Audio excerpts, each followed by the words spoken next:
que ce bateau va nous pousser dessus. Oui. Oui. On leur fait pas peur. Ok, c'est parti pour ce ride. Après notre visite à la réserve de Scandola et à Girolata, on continue notre route vers le sud. L'objectif d'aujourd'hui est le port de Propriane. Ça fait maintenant 2 semaines que cette aventure a commencé et on commence à prendre nos marques sur Lord Jim. À partir d'un certain moment, le voilier, ça devient vraiment ton espace. Tu perds beaucoup en confort, mais t'as quand même cette idée de t'es pas complètement sur la route tout seul avec un sac à dos. Dans cette manque de confort aussi, tu te vois pas tellement, en fait, c'est un truc que tu remarques pas forcément au début, mais finalement t'es jamais face à un miroir et tu t'oublies un peu, et en fait tout ce que tu vois c'est les autres, quoi, et du coup tu vis vraiment proche avec les autres. Je trouve qu'il y a un truc qui est assez beau comme ça.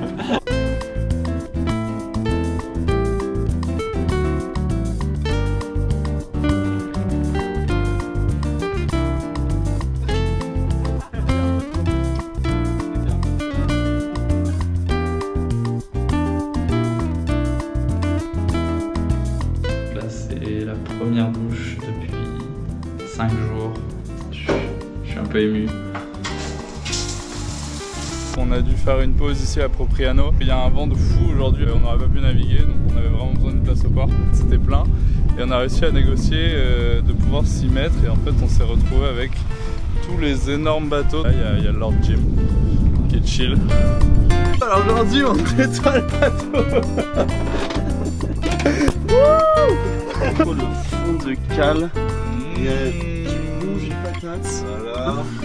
Ça te régale quoi. Ouais, non, mais c'est un plaisir le bateau. On a Maëlle tout aussi travailleuse. Est-ce qu'il n'y a pas une brosse qui traîne là pour que je frotte bien ça? Tu te balades avec ta maison, tu déplaces ton appart dans le monde en fait, et tu vois plein de nouvelles choses autour. Ça permet vraiment de faire des découvertes en fait. Tu prends vraiment conscience que tout est limité en fait. Tu te rends conscience que l'eau c'est limité, qu'il faut faire attention. Tu prends conscience que l'électricité c'est limité aussi. C'est vraiment l'endroit qui est le plus adapté pour essayer d'être sobre et de vivre en faisant attention aux ressources que tu consommes. Merci. Ça va le coup de faire une lessive. Il sent bon maintenant. Le bon t-shirt goût haut du port. Moral de bord. 18 août. Barre de partir. En fait c'est la méga tempête.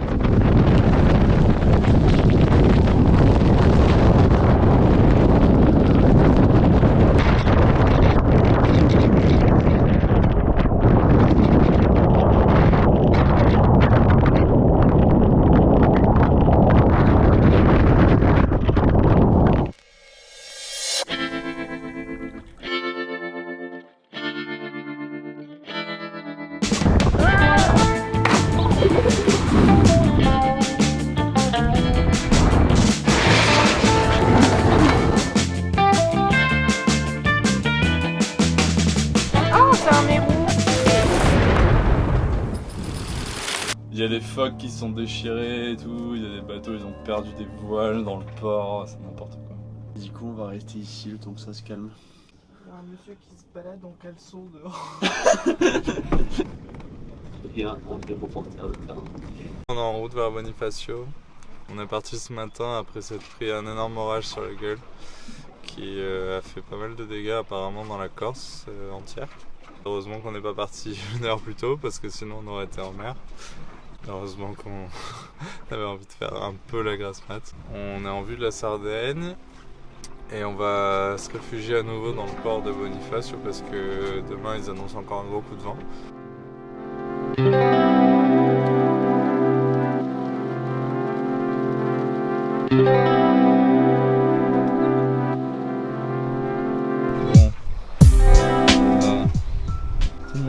Et pourtant, l'orage du siècle qui nous guette.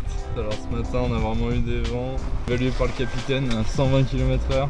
Et bah les nuages, ils avaient exactement la même tête 20 minutes avant. Donc j'espère que vous êtes prêts là, j'espère que t'es prêt Adrien.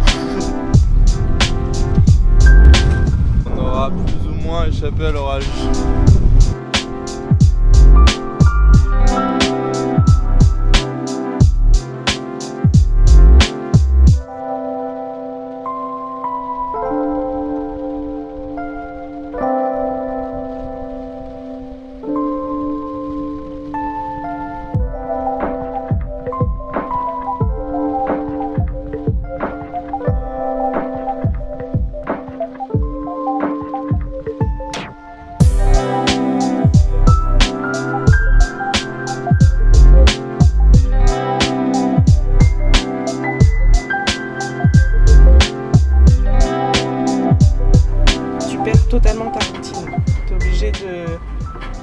organiser ta journée en fonction des conditions météo, tu pars à telle heure parce que le vent le permet. C'est assez perturbant au début d'avoir une routine qui est complètement désorganisée, mais du coup ça rapproche vachement de l'essentiel. Tout devient un petit peu un rituel. Le petit déj, le petit punch et tout, tous les trucs qui font un peu plaisir. Ce soir, à l'heure de l'apéro, on a enfin notre premier contact avec l'équipe Terre depuis notre séparation avec Alvi. C'est pas trop tôt parce qu'on commençait à douter qu'ils aient survécu jusque-là. Mais en fait, ce qui est hyper galère, c'est que Martin, son bateau, il prend l'eau. Le gros dérogation, c'est la météo. Quoi. Ok. Là, on est un peu fatigué. Mort, parce que, bon, ce matin, c'était vraiment chaud. Quoi. C'était vraiment tendu ce matin. Ça va, leur gym, il tient le coup. Leur gym tient le coup, ouais, il est. Flotte toujours. Il est impressionnant. Du coup, le capitaine est content. On a eu une amélioration substantielle. Là, on pourrait pas être plus heureux. La mémoire de Maël est plus la fini pendant l'émission. Le mémoire de Maël, ouais, il reste la conclusion à relire. On a des grosses météos, on a eu des orages, on a eu des rafales de vent, mais on tient le coup. On est prudent. Allez, Désolé à Porto-Bec. voilà. C'est un peu la galère, hein, je dirais. Oui, c'est la galère. Des météos comme ça, J'ai vu que Jean Jouzel disait qu'un été comme celui-là c'était exceptionnel en 2022, mais qu'en 2050 ce serait genre un été normal. franchement, j'ai jamais vraiment souffert de la chaleur. Cette année, j'étais vraiment Ouais, Mal de cette température. cette année, c'était vraiment et quelque des chose d'autre. phénomènes comme ça, c'est des phénomènes, c'est logique. C'est-à-dire que quand tu gonfles un ballon, à un moment donné, il éclate. C'est ce qui se passe. Hein. Non, mais c'est exactement ce qui se passe. Et les orages, c'est ça. C'est cette énergie qui se dissipe. C'est ça. On n'a pas menti à l'équipe mère, les derniers jours ont été un peu durs sur le GR. On garde le moral et surtout le cap vers Concar.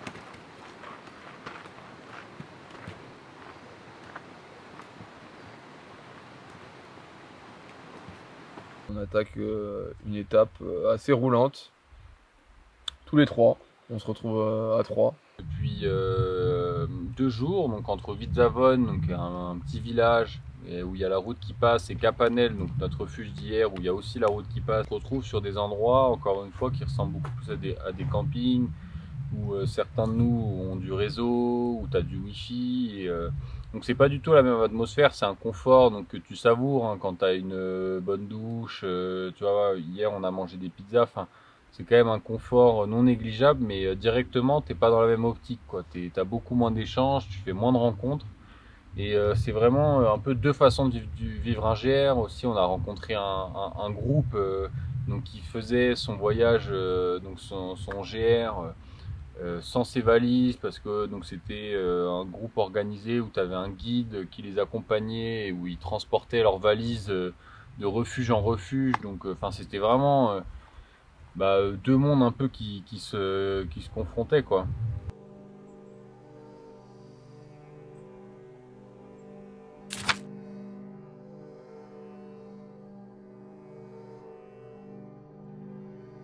Avec Paul et Flo, on commence à mieux comprendre les mots de Rodolphe Christin. Le voyageur, c'est celui qui s'engage dans son déplacement, dans le but de se confronter à l'altérité, de se transformer intérieurement. Le voyage, c'est une prise de risque cognitive. Au contraire, le tourisme aide les gens à retrouver leurs habitudes dans des lieux éloignés de chez eux. C'est la recherche du divertissement plutôt que de la diversité. Par contre, c'était aussi une période un peu plus contemplative, la seconde partie du GR, quoi. On s'est retrouvés à être vraiment plus seul en fait. On a eu beaucoup moins de monde. On prenait encore plus le temps. De profiter des paysages quoi. On s'est vraiment régalé.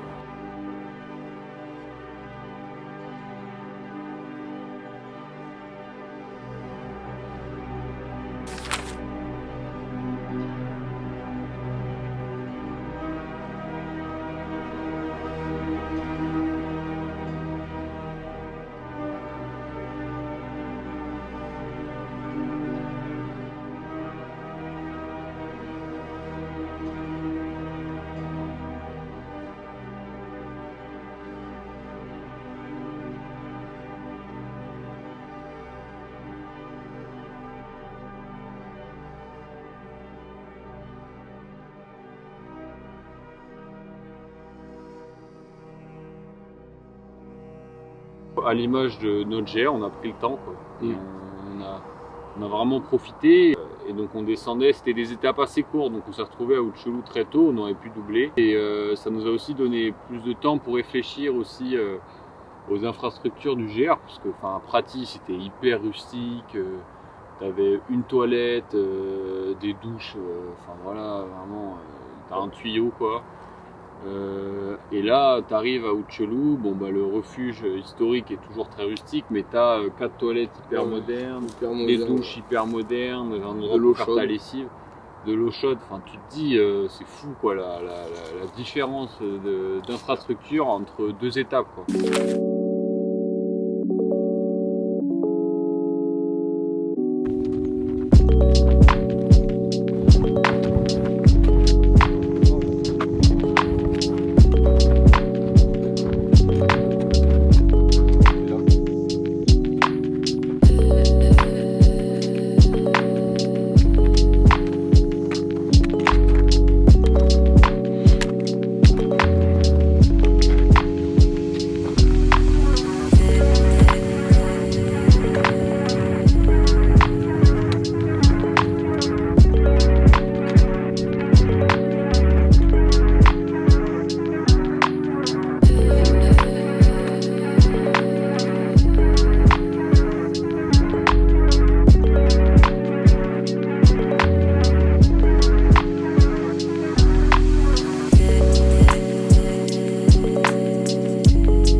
On pensait qu'il pouvait rien nous arriver de pire en orage. On s'est dit, attends, si on est plus de 5 dessus. On a été quand même très bon parce que arrivé au refuge, je pense que 10 secondes après, il pleuvait des trompes d'eau.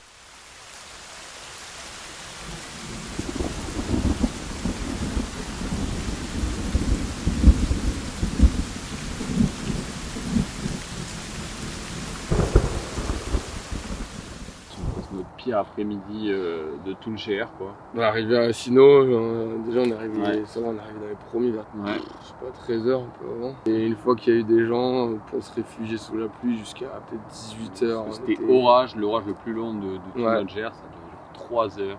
On était plus d'une 60aine dans le refuge. Donc, un tout petit truc de petites pièces quoi. Un truc qui nous a surpris, donc à Sino dans cette bergerie là, il faut savoir qu'il y a un végétarien dans le trio. On taira son nom, et donc et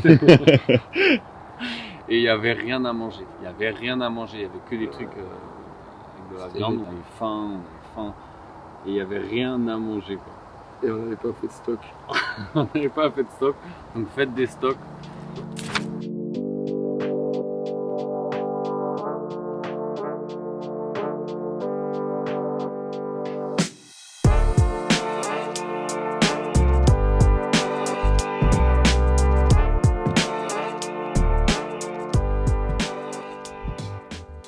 Donc le gardien du PNRC qui était très impliqué nous dit vraiment faites la variante alpine, donc le GR20 historique, et faites pas le contour par la forêt des aiguilles de Bavela, passez par les aiguilles.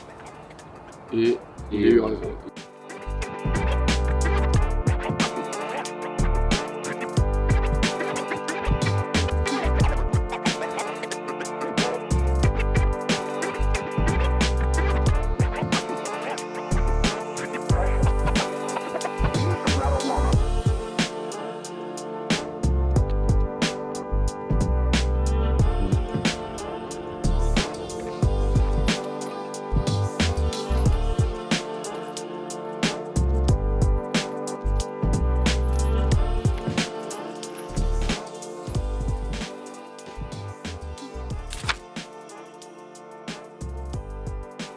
Bon les gars, c'était facile? Une partie de plaisir. 180 bornes, ouais voilà quoi. Avec des hauts et des bas, mais c'était super. Non là je t'avoue, ému. Fier de vous, fier de toi Martine. Clairement. Rayon comme tout. Des petites pétanques maintenant. Un petit pétanque, ouais. Là, on a entendu parler. C'est vrai que ça nous a fait quand même vachement bizarre. Ouais, d'être à 6h en montagne à 11h30 à Porto Vecchio. Ah ouais, Porto Vecchio, tu vois, les yachts, ça klaxonnait, Ouais. On était là, j'avoue, on a mis quand même du temps à débarquer quand même. Ben, on a quitté le calme des montagnes pour Et retourner même sur... le côté chaleureux, tout le monde se parle, Ouais. tu dis bonjour, là tu vas on croisait des gens, on leur disait bonjour, ils nous regardaient avec des yeux.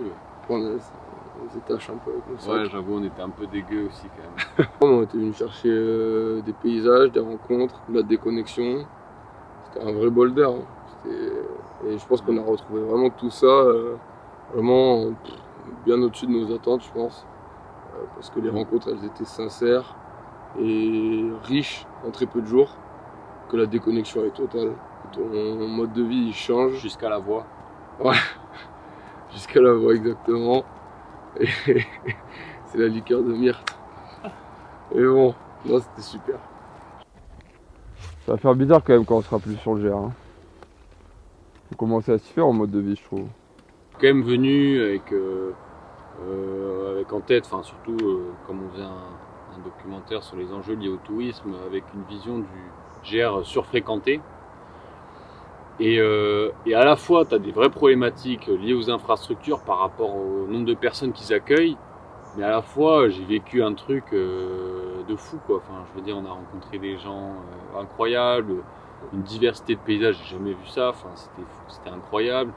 2 semaines en itinérance où tu as quand même les infrastructures, enfin, même s'il y a des problématiques, tu as quand même moyen de pouvoir vivre pendant 2 semaines sans avoir trop de poids sur le dos, parce que tu as des épiceries, parce que tu peux avoir ta tente, parce que tu as les cuisines, tu as du gaz. Et donc ça permet de vivre quelque chose d'hyper fort et qui est plus compliqué. Par exemple, si tu veux faire la traversée des Pyrénées, j'ai dit, bah là tu vas tout prendre sur le dos, ou alors tu manges tous les soirs au refuge. Et donc c'est beaucoup moins accessible. Mais est-ce que le fait que ça soit si accessible, il n'y a pas des dérives, quoi. C'est un peu une question sans réponse.